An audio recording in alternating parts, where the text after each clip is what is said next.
like a Hellcat.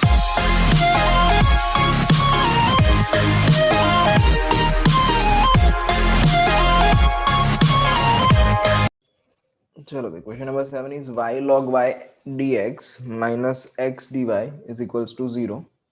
तो जैसे बोला था वैसे first of all you have to find dy by dx is equals to, तो ये क्या बन जाएगा y log y dx is equal to x dy. अब जैसे बोला था वैसे dy by dx को सब्जेक्ट बना देते हैं, तो dy by dx, ये dx नीचे जाएगा तो क्या बचेगा आपके पास, सॉरी dy by dx को यहाँ पे सब्जेक्ट बनाने की जरूरत नहीं पड़ेगी, अपने वेरिएबल सेपरेबल कर देते हैं डायरेक्ट। तो x वाले टर्म यहाँ पे dx के साथ, तो ये 1 upon x dx is equal to 1 upon y log y dy like this. Okay, अब इंटीग्रेटिंग बोथ साइड, तो यहाँ पे 1 अपॉन एक्स डी एक्स का इंटीग्रेशन, ये तो फॉर्मूला बन जाएगी। ऑन राइट हैंड साइड एक काम करते हैं, ये 1 अपॉन वाई लॉग वाई है तो 1 upon Y upon log Y लिख लेते हैं। ओके, तो ये 1 अपॉन एक्स का integration is log mod X, तो this is log mod X. ये 1 upon Y and upon log Y, तो सोचे तो it is F dash X upon F X है, लॉग वाई का डेरिवेटिव 1 अपॉन वाई होता है ना। तो क्या हो जाएगा लॉग मोड लॉग वाई हो जाएगा। अब सब कुछ लॉग है तो बोला था कि लॉग सी ले लेंगे सी की जगह पे, तो यहाँ पे क्या बन जाएगा आपके पास log mod X is equal to log में एडिशन, सो प्रोडक्ट हो जाएगा that is log mod C log Y like this. अब दोनों साइड से हम लॉग हटा सकते हैं तो बचेगा क्या x is equal to c log y which is answer. First of all इसको सॉल्व करना है सिंपल, अपने जो वेरिएबल सेपरेबल से करते थे वही तरीके से सॉल्व करना है आपको, मतलब dx के साथ सारे x वाले टर्म हो जाने चाहिए एंड dy के साथ सारे y वाले टर्म। ओके, तो क्वेश्चन यहाँ तक ही है, ये सेमीकोलन के बाद जो कुछ भी है वो कंडीशन दी है, वो जो c है वो c फाइंड करने की कंडीशन है। तो फर्स्ट ऑफ ऑल आप लोग c तक जो आंसर लाते थे वो तो लाना ही है जनरल सॉल्यूशन, मतलब ये अब हो जाएगा dy is equal to 2x square plus x upon x cube plus x square plus x plus 1 dx like this. Now integrating both side, तो इंटीग्रेट कर दिया, तो यहाँ पे थोड़ा सिंप्लीफाई करते हैं अपने, तो क्या बचेगा देखो ये 2x स्क्वायर प्लस x है तो we can take common x, तो यहाँ पे 2x प्लस 1 बचेगा अपॉन यहाँ पे नीचे सिंप्लीफाई करते हैं इन दोनों में से x स्क्वायर कॉमन निकालेंगे तो x square plus 1 into x plus 1 ऐसा बचेगा लाइक दिस। जो लेफ्ट हैंड साइड वाला इंटीग्रेशन है दैट इज क्वाइट इजी, ये 1 है, 1 का इंटीग्रेशन y हो जाएगा। जो राइट हैंड साइड वाला है इट इज पार्शियल फ्रैक्शन, है ना, तो ये वो ABC वाली मेथड हो गई। यहाँ पे ऊपर नीचे पावर में डिफरेंस है, नीचे का पावर ज्यादा होना चाहिए तो नीचे का पावर ऑब्वियसली ज्यादा ही है, तो प्रॉपर फ्रैक्शन वाली मेथड यहाँ पे x, यहाँ पे 2x plus 1 upon x square plus 1 into x plus 1 which is equal to a upon x plus 1 plus bx plus c upon x square plus 1 like this. Recall करो।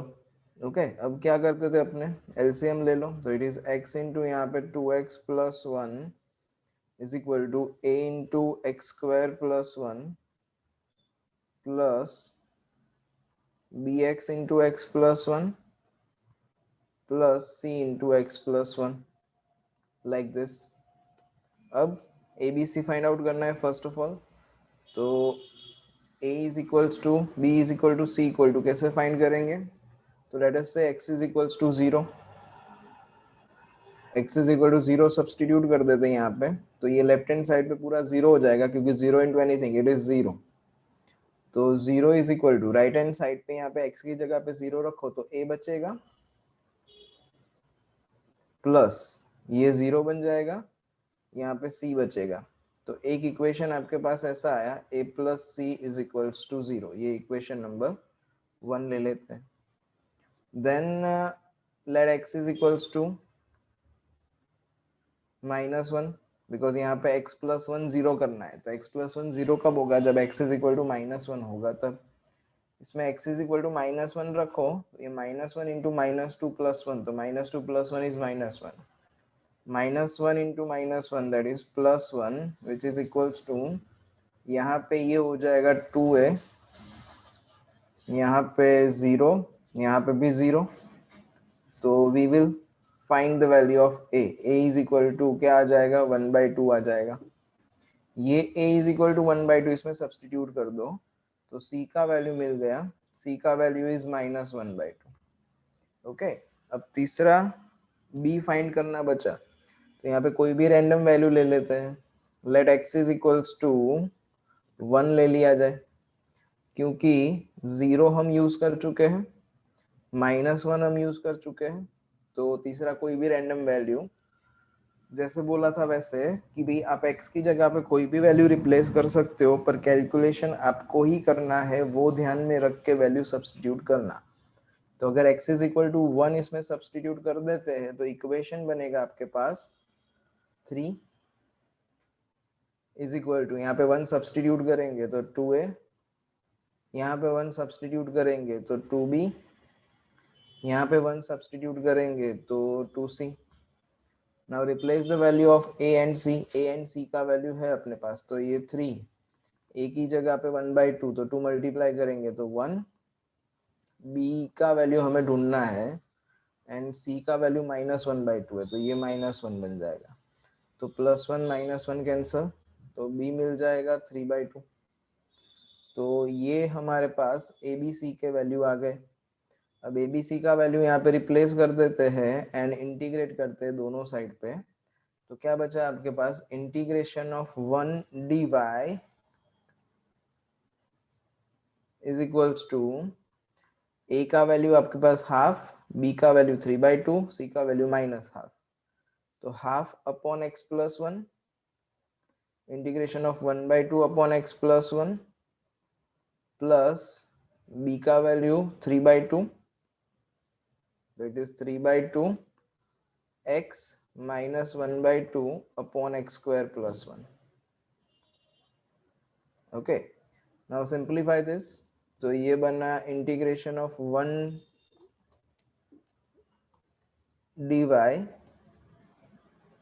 Is equal to 1/2, तो constant number है, integration of 1 upon x plus 1 dx plus 3/2 integration of x upon x square plus 1 dx minus 1/2 integration of 1 upon x square plus 1 dx। Okay, अब यहाँ पे ये 1 का integration is y, ये 1/2, ये 1 upon x plus 1 का integration log mod x plus 1 plus 3/2, ये x upon x square plus 1 है, पावर में 1 का डिफरेंस, तो नीचे का डेरिवेटिव ऊपर साइड करने का, तो नीचे का डेरिवेटिव 2x होगा, तो क्या करना पड़ेगा आपको? मल्टीप्लाई डिवाइड बाय 2, तो 2 से मल्टीप्लाई 2 से डिवाइड। ओके, तो अब ये बन गया आपका 3/4, तो it is 3/4 log mod x square plus 1 f dash x upon F x का इंटीग्रेशन, ये -1/2, ये 1 अपॉन एक्स स्क्वायर प्लस 1, तो tan इनवर्स x वाली फॉर्मूला, तो it is tan inverse x plus c। यहाँ तक general solution and particular solution दोनों same ही होते हैं। In this question we are asked particular solution y is equal to 1 when x is equal to 0, तो यहाँ पे y की जगह पे 1 सब्स्टिट्यूट करो x की जगह पे 0 सब्सटीट्यूट करो तो 1 इज इक्वल्स टू, यहाँ पे x की जगह पे 0 तो log 1 0 हो जाएगा, यहाँ पे x की जगह पे 0 तो log 1 0 हो जाएगा, माइनस यहाँ पे x की जगह पे 0 तो tan इनवर्स 0 0 हो जाएगा, बचेगा क्या आपके पास प्लस c बचेगा, तो c का वैल्यू 1 मिल जाएगा। अब c का वैल्यू 1 यहाँ पे सब्सटीट्यूट कर देते हैं तो हमारा आंसर आ जाएगा y is equal to 1/2 log mod x plus 1 plus 3/4 log mod x square plus 1 minus 1/2 tan inverse x plus 1, which is the answer. Okay. Question number 13, cos dy by dx is equal to a. So we can say that dy by dx is equal to cos inverse a. Okay. So that's why dy is equal to cos inverse a into dx. अपने ऐसा लिख सकते हैं क्योंकि dx and dy दोनों numerator में चाहिए अपने को। नाउ अप्लाइंग इंटीग्रेशन, अब ध्यान रखना ये जो cos इनवर्स a है it is a constant term because we are given that a is some real number. Okay, तो cos इनवर्स a जो है वो कांस्टेंट बन जाएगा, गलती से यहाँ पे लिख स्टे मत कर देना। इसके प्रीवियस सम में जो था यहाँ पे साइन इनवर्स x था तो यहाँ पे हमें लिख स्टे करना पड़ा था क्योंकि x था, एंड यहाँ पे जो है वो हमारे पास a है, तो integration of 1 is y and integration of 1 is x, तो it is x cos inverse a plus c।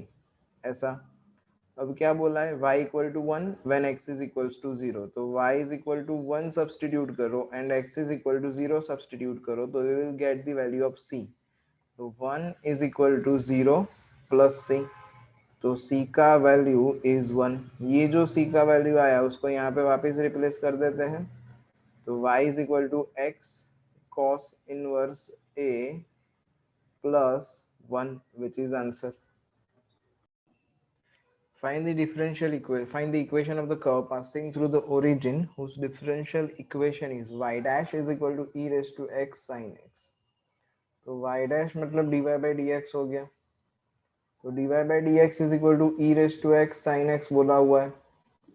Okay, so variable separable कर देते हैं इंटीग्रल करने के पहले, है ना, तो dy is equal to e raised to x sin x dx.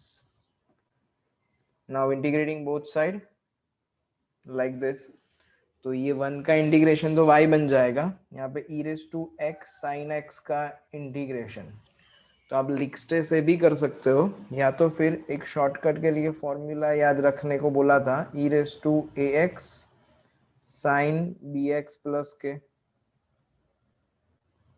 Okay, तो क्या था भाई इसका solution, if you remember, otherwise recall कर लो, e raised to ax upon root of a square plus b square, then a sin bx plus K minus b cos bx plus K, ऐसा हमने पढ़ा हुआ है।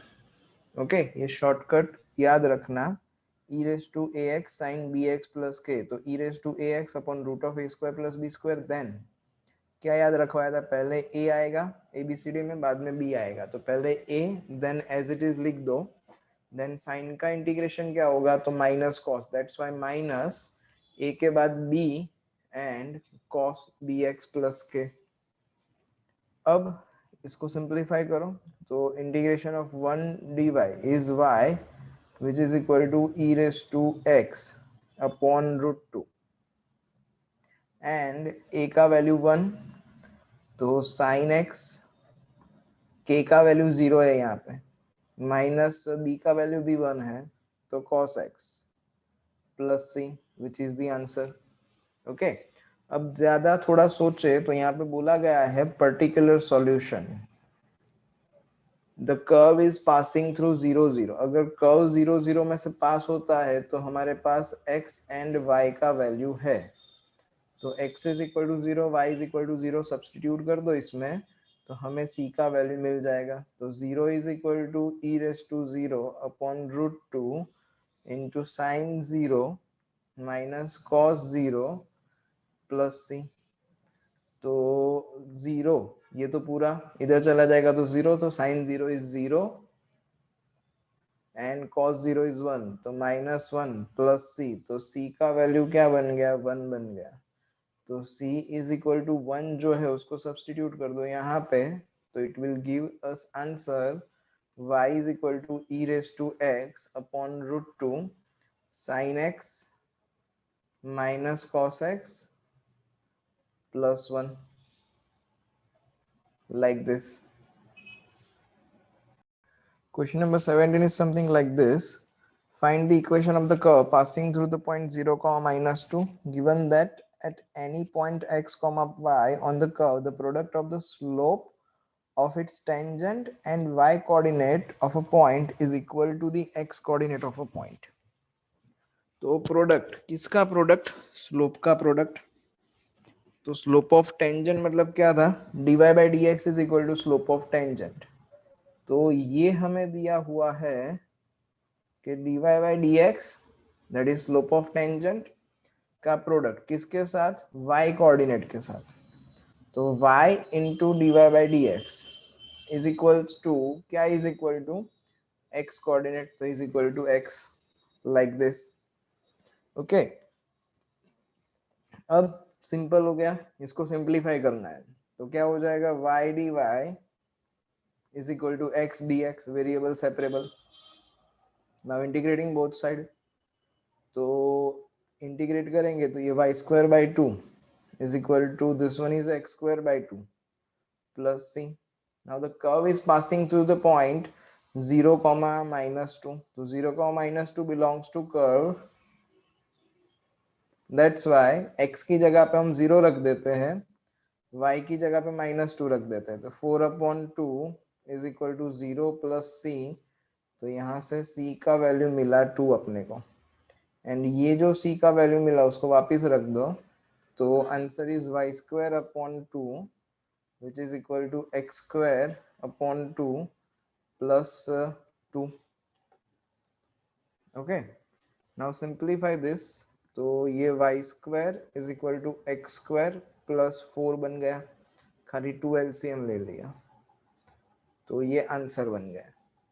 Okay, question number 18 is at any point x, y of a curve, the slope of tangent is twice the slope of line segment joining the points minus 4, minus 3. So let's say point A is minus 4, minus 3 and दूसरा point जो है वो x, y है। Okay, let's say this is point B। अब इसका अगर slope find out किया जाए तो आप लोग 11th स्टैंडर्ड में पढ़ चुके हो कि slope of line passing through any two point is y2 minus y1 upon x2 minus x1। तो ये क्या बन जाएगा, y plus 3 upon x plus 4, ये स्लोप बन जाएगा। अब ये जो स्लोप है उससे ट्वाइस है, क्या बोला है, slope of any point x, y of the curve, the slope of tangent is twice. Slope of tangent क्या होगा, तो slope of tangent is dy by dx which is twice the slope of this, मतलब y plus 3 upon x plus 4। Okay, तो अब इसको simplify करना है तो ये क्या बन जाएगा, 1 upon y plus 3 dy is equal to 2 upon x plus 4 dx, ऐसे, बरोबर। अब integrating both side and let us simplify that, देखते हैं क्या आता है। तो इंटीग्रेटिंग बोथ साइड करेंगे अपने,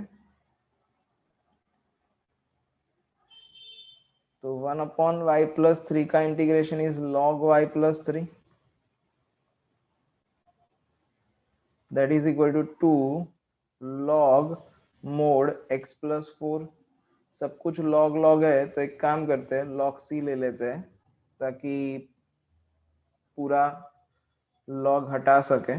ओके, नाउ ये कोएफिशिएंट है तो पावर चला जाएगा, तो अब बचा क्या आपके पास, log of y plus 3 is equal to log of c into x plus 4 का स्क्वायर। अब दोनों साइड से log हटा दो तो क्या बचेगा, y plus 3 is equal to c into x plus 4 का square. Now this curve is passes through -2 1। ये जो कर्व हमने फाइंड आउट करा वो कर्व -2 1 में से पास हो रहा है, मतलब x एंड y का वैल्यू दिया हुआ है। तो substitute the value of x and y, x की जगह पे -2 एंड y की जगह पे 1, तो ये 4 इज इक्वल टू c, यहाँ पे -2 प्लस 4 तो 2 बचेगा, 2 का स्क्वायर 4 बन जाएगा, ये 4 एंड ये 4 कैंसिल, तो c का वैल्यू 1। अब ये c का वैल्यू सब्स्टिट्यूट करो यहाँ पे, तो y plus 3 is equal to x plus 4 का square, which is the answer. Question number 19. The volume of spherical balloon is being inflated, change at a constant rate if initial radius is 3 and after 3 seconds it is 6 unit. Initial radius मतलब जब time is equal to 0 है आपके पास, at that time radius is equal to 3 centimeter 3 units है, and after that जब 3 second हो जाते हैं तो जो रेडियस है it becomes 6 unit.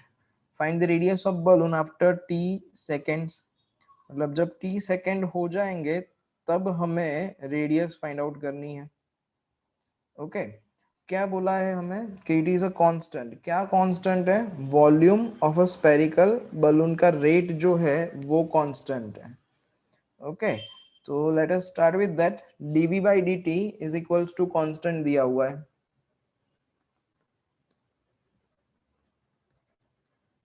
dv by dt is equal to constant, let's say this is equal to k। क्यों dv by dt sir, the volume of spherical balloon is inflated changes at a constant rate। कौन change हो रहा है, volume change हो रहा है, constant rate से change हो रहा है, तो dv by dt is equal to constant बन गया। अब simple dv is equal to k dt, क्योंकि वेरिएबल सेपरेबल करना पड़ा, क्योंकि हमें क्या फाइंड करना है, हमें फाइंड करना है इक्वेशन। तो इंटीग्रेटिंग बोथ साइड, ये k कांस्टेंट है तो that's why integration of dv क्या बन जाएगा v, यहाँ पे क्या बन जाएगा kt प्लस c। ओके अब क्या बोला है, initial radius is 3 units and after 3 second, तो यहाँ पे इनिशियल रेडियस की बात आ गई तो वॉल्यूम का फॉर्मूला सब्स्टिट्यूट कर देते हैं, 4/3 पाई आर क्यूब है ना, volume of sphere that is equal to kt plus c। तो when t is equal to 0 at that time radius is equal to 3 units। तो substitute the values, t की जगह पे 0 रख देते हैं एंड r की जगह पे 3 रख देते हैं इसमें, तो ये बना 4/3 पाई, r की जगह पे 3 मतलब ये 27, that is equal to 0 plus k, like this. Okay अब यहां से हमें मिल जाएगा k का वैल्यू, तो let us find out the value of k। तो ये 3 9s are 27 and 9 4s are 36, तो k का वैल्यू बना 36 पाई, बरोबर। अब ये k का वैल्यू यहाँ पे सब्स्टिट्यूट करो,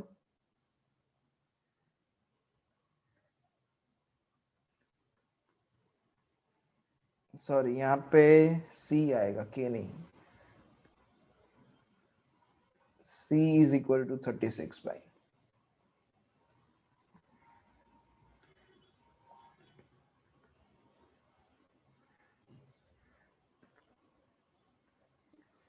तो ये c का वैल्यू सब्स्टिट्यूट कर देते हैं, तो अब इक्वेशन क्या बना हमारे पास, 4/3 pi r cube which is equal to kt plus 36 pi. Okay next when after 3 second, after 3 second radius becomes 3 unit, तो 3 सेकेंड के बाद, तो जब time is equal to 3 second लिया जाएगा radius is equal to 6 unit. Value substitute करो तो it is 4/3 pi, are की जगह पे 6, तो 6 का cube is 216 which is equal to यहाँ पे 3k प्लस 36 बाई, ओके। तो 216 अपॉन 3 से डिवाइड होगा 216, तो 216 अपॉन 3 करोगे तो आंसर इज 72। 72 इंटू 4 करते हैं तो इट इज 288 पाई। ये 36 पाई को लेफ्ट हैंड साइड पे ले लो तो minus 36 pi is equal to 3k, okay. तो 288 minus 36 that is 252 and divide by 3 करो तो 84, तो यहाँ से k का वैल्यू मिला अपने को 84 पाई। अब ये k का वैल्यू वापस रख देते हैं तो we have the equation, equation क्या बन गया 4/3 पाई r क्यूब, k का value is 84 pi into time that is t plus 36 pi which is answer, okay। अब आंसर में शायद ये 4/3 पाई आर क्यूब है, उसकी जगह पे हमें v दिया हो सकता है। हमें फाइंड क्या करना था, रेडियस फाइंड आउट करना था आफ्टर t सेकेंड, तो यहाँ से मुझे रेडियस को सब्जेक्ट बनाना पड़ेगा। तो r को सब्जेक्ट बनाना है हमें, सिंपल r खाली सब्जेक्ट बनाना है और कुछ भी नहीं करना है लास्ट स्टेप में। तो ये 4/3 है तो 3/4 से सबको मल्टीप्लाई कर दो, एंड यहाँ पे पाई है तो पाई तो कॉमन निकल के कैंसिल हो जाएगा, ये सब में से पाई कॉमन एंड कैंसिल। अब यहाँ से हमें 4/3 हटाना है तो 3/4 से मल्टीप्लाई करना पड़ेगा। तो r cube is equal to 84t 3/4 से मल्टीप्लाई प्लस 36 3/4 से मल्टीप्लाई, तो 4 से कैंसिल करते 84 को तो that is equal to 21, okay. तो 21 इंटू 3 दैट इज 63, तो क्या बचा आपके पास 63t प्लस 4 9 जा 36, तो 9 3 जा 27, तो यहाँ से r बना 63t plus 27 raised to 1/3 which is answer. Question number 20. In a bank, principal increases continuously at the rate of r% per year. Find the value of r if 100 rupees double itself in 10 years. तो जो principal है वो increase कर रहा है constantly continuously at the rate of r% per year. इसका मतलब क्या हुआ, जो प्रिंसिपल है उस वो इंक्रीज कर रहा है, मतलब इट गेट्स चेंज, तो dp/dt इज इक्वल टू क्या हो जाएगा r% ऑफ p, है ना। r% किसके, तो प्रिंसिपल के। Principal increase continuously at the rate of r% per year. r% मतलब ये कोई कांस्टेंट है। जब हम बैंक में पैसे डिपॉजिट करते हैं तो we know that rate of interest constant होता है कि आपको भाई 1 साल तक ये रेट ऑफ इंटरेस्ट मिलेगा, या तो 3 साल तक ये रेट ऑफ इंटरेस्ट मिलेगा, या तो 2 साल तक ये रेट ऑफ इंटरेस्ट मिलेगा। तो rate of interest is constant always, okay. तो r% ऑफ p, ये r is a constant number, ये समझ लो। अब इसको जस्ट सिंप्लीफाई करना है, बाकी की बात हम बाद में करते हैं। तो dp/dt is equal to r% of p, तो it is rp/100। Now variable separable, तो p इज अ वेरिएबल, तो दैट्स व्हाई यहाँ पे ले लेते हैं 1/p dp which is equal to r/100 dt, okay। now integrating both side, तो ये 1/p का इंटीग्रेशन क्या हो गया log p, यहाँ पे इसका क्या हो गया RT/100 प्लस c, ऐसा। अब क्या बोला है, find the value of r का वैल्यू फाइंड करना है if 100 rupees double itself in 10 years। 10 साल में पैसे डबल हो गए, मतलब 100 के 200 हो गए। कब 200 हुए, जब डबल 10 साल का टाइम दिया तब, मतलब time is equal to 10 years है, ओके। तो पहले एक काम करते हैं, इनिशियल बेस पे कितने पैसे थे हमारे पास, 100 रुपए थे। इनिशियल बेस पे मतलब टाइम इज इक्वल टू 0 था, तो प्रिंसिपल इज इक्वल टू 100 था, ओके, तो ये वैल्यू सब्स्टिट्यूट करेंगे तो हमें c का वैल्यू मिल जाएगा यहाँ से। तो log p का value 100 which is equals to, time तो 0 है तो ये पूरा 0 प्लस c, तो यहाँ से c का वैल्यू मिल गया log 100। अब ये c का वैल्यू सब्स्टिट्यूट कर देते हैं तो इक्वेशन क्या बना, log p is equals to RT by 100 plus c is log 100। Okay, अब ये log 100 को लेफ्ट हैंड साइड पे ले लो, तो ये log p minus log 100 is equals to RT by 100। Okay, अब log में सब्ट्रैक्शन है तो डिवीजन हो जाएगा, तो it is log p by 100 which is equal to RT by 100। अब पैसा डबल हो गया, कितने टाइम में डबल हुआ, तो 10 इयर्स में, मतलब t is equal to 10 year हो जाएगा एंड पैसा डबल हो गया तो पैसा इज इक्वल टू 200 रुपीज हो जाएगा। तो यहाँ पे सब्स्टिट्यूट करेंगे ये सारी वैल्यू तो हमें यहाँ से t का वैल्यू मिल सकता है। तो ये p is equal to 200 substitute करो, टाइम इज इक्वल टू 10, तो log यहाँ पे p की जगह पे 200, तो 200 by 100 दैट इज 2, तो यहाँ पे टाइम इज इक्वल टू 10, तो रेट ऑफ इंटरेस्ट ढूंढना है तो 10R by 100। ओके, तो यहाँ से r मिलेगा, क्या मिलेगा, ये 0 0 कैंसल, तो r is equal to 10 log 2 ऐसा, एंड log 2 का वैल्यू दिया हुआ है, ध्यान रखना log 2 it is base e है।